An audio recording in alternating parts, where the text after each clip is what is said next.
Hey everybody, I'm Tom Elliott with John Deere, and today we're going to show you how to remove snow using a snowblower attached to your tractor's 3-point hitch. For this project, we'll be using a Frontier SB1174 3-point snowblower and a John Deere 4052M compact utility tractor.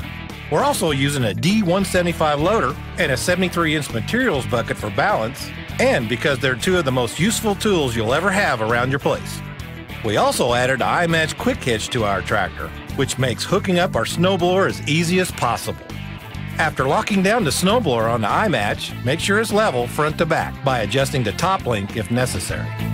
Attach the PTO shaft to the tractor, close the driveline shield, and attach the safety chain.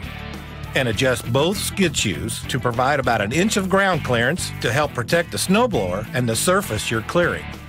When you're on site and ready to start, adjust the chute to blow snow in the direction you want it to go and to make sure you don't blow snow into the wind.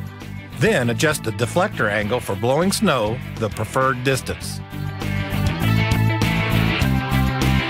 As you can see, this snowblower's auger and impeller can eat a lot of snow.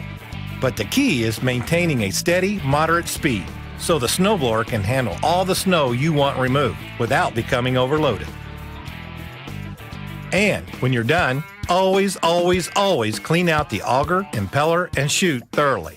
Snow left in them can freeze and prevent the snowblower from operating properly at next startup, causing damage to the machine's internal parts. That way, when the snow starts falling on your property, you and your snowblower will be ready to go. Frontier has over 600 implements that are available only from your John Deere dealer, the place to go for advice and equipment. So remember, for implements that help turn your tractor into the workhorse it was built to be, think Frontier and your John Deere dealer.